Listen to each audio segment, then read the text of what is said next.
नमस्कार दोस्तों। आज हम बिहार के भौगोलिक संरचना के विषय में देखेंगे। जैसा कि आपने थंबनेल में देखा होगा, बिहार का भौगोलिक संरचना। तो आज हम बिहार की भौगोलिक स्थिति के विषय में पूरा जानकारी इकट्ठा करेंगे। चलिए देखते हैं। भौगोलिक स्थिति का बात किया जाए तो भौगोलिक स्थिति में अक्षांश और देशांतर आते हैं। तो आप लोग को पता होना चाहिए कि बिहार जो है उत्तरी अक्षांश और पूर्वी देशांतर में स्थित है। उत्तरी अक्षांश और पूर्वी देशांतर में। तो अक्षांश का बात किया जाए तो अक्षांश है 24 डिग्री 20 मिनट और 10 सेकंड। 24 डिग्री 20 मिनट 10 सेकंड उत्तरी अक्षांश। उत्तरी अक्षांश से लेकर 27 degree 31 minute 15 second. 27 degree 31 minute 15 second उत्तरी अक्षांश। ये हमारा अक्षांश हो गया। अब देशांतर देखते हैं। देशांतर का बात किया जाए तो 83 डिग्री 19 मिनट 50 सेकंड पूर्वी देशांतर। देशांतर कौन सा है? पूर्वी देशांतर।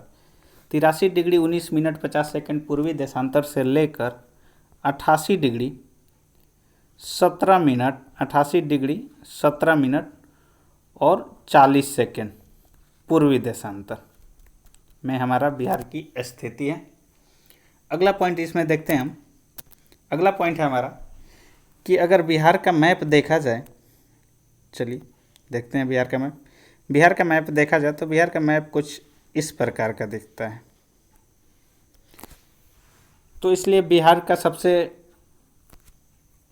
का जो शेप बनता है, आकृति, तो इसको आयताकार कहा जाता है। आयताकार।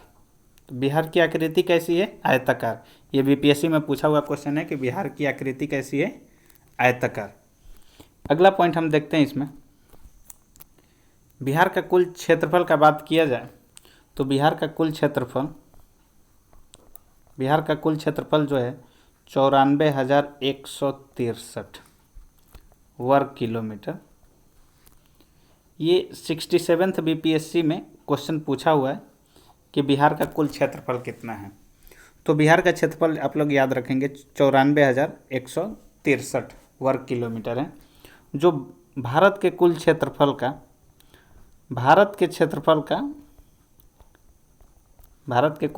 का लगभग कितना 2.86% कवर करता है। भारत के कुल क्षेत्रफल का लगभग 2.86% कवर करता है। क्षेत्रफल की दृष्टि से बात किया जाए तो बिहार 12वां स्थान पर आता है राज्यों में। क्षेत्रफल की दृष्टि से बिहार का स्थान राज्यों में 12वां सबसे बड़ा राज्य है। और यही जनसंख्या, अगर जनसंख्या में बात किया जाए, क्षेत्रफल में तो 12वां स्थान आता है राज्यों में। जनसंख्या का बात किया जाए तो जनसंख्या में इसका तीसरा स्थान है। जनसंख्या के दृष्टि से भारत में इसका तीसरा स्थान है।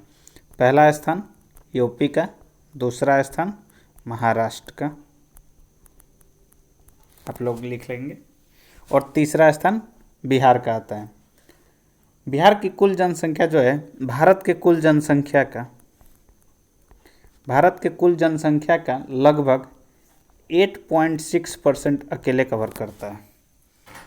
बिहार का कुल जनसंख्या भारत के कुल जनसंख्या का 8.6% कवर करता है।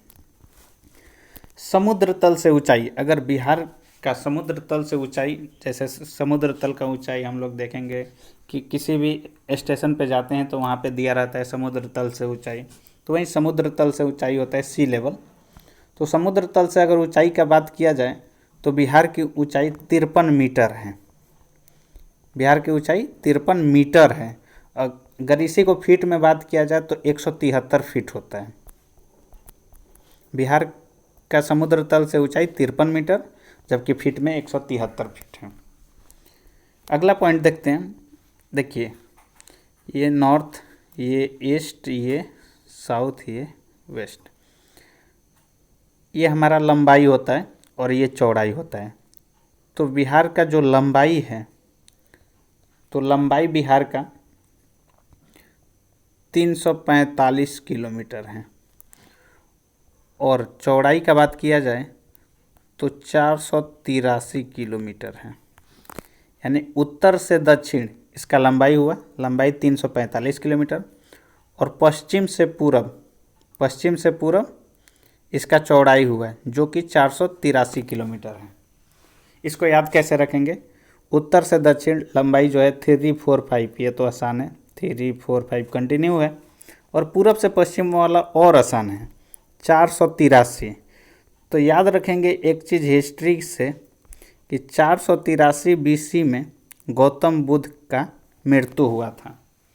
483 BC में गौतम बुद्ध की मृत्यु हुई थी, इसलिए 483 में ही प्रथम बौद्ध संगीति का आयोजन राजगीर में किया गया था। किसके द्वारा?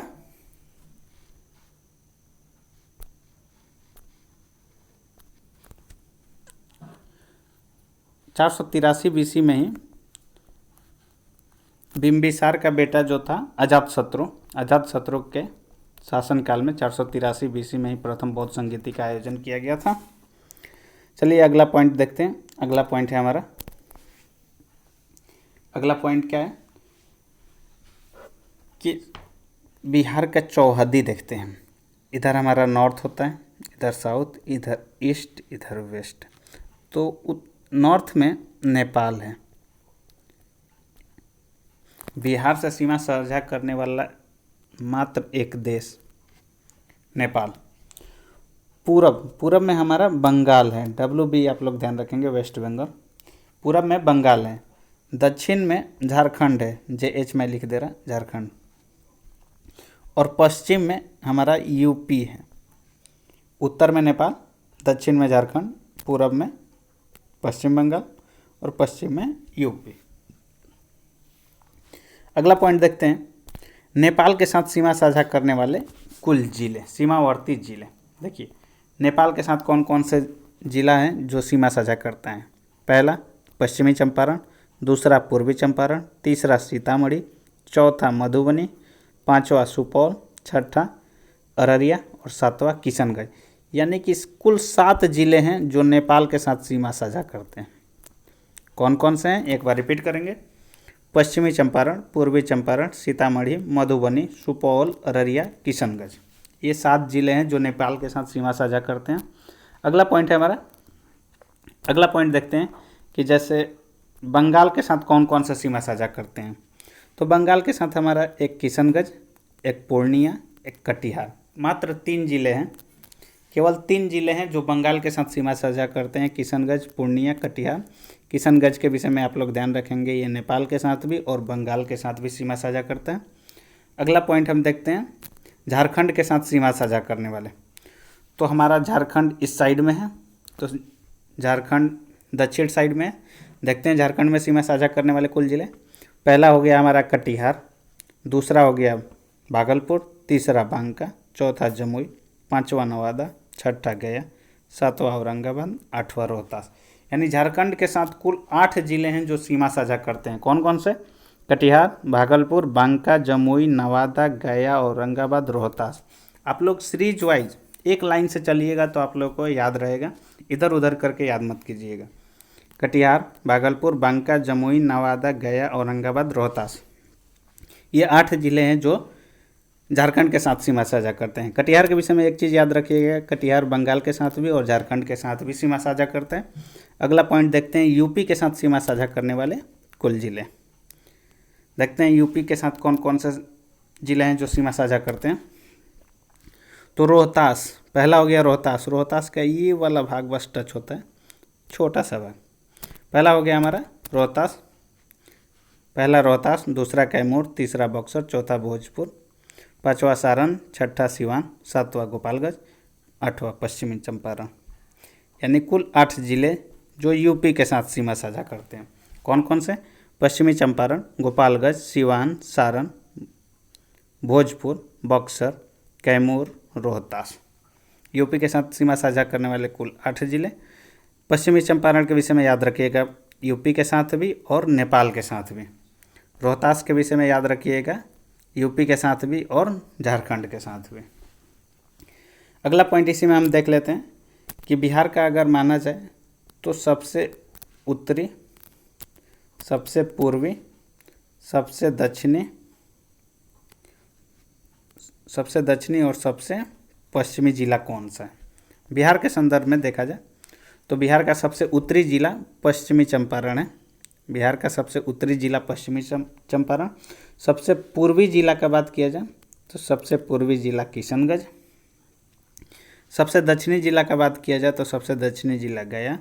और सबसे पश्चिमी जिला का बात किया जाए तो सबसे पश्चिमी जिला कैमूर। ये रहा बिहार के सबसे अंतिम जिले। अगर वीडियो अच्छा लगा तो लाइक कीजिए, सब्सक्राइब कीजिए, दोस्तों के साथ शेयर कीजिए। इसमें हम बिहार से रिलेटेड, बिहार स्पेशल में हम बिहार से रिलेटेड सभी फैक्ट्स देखेंगे।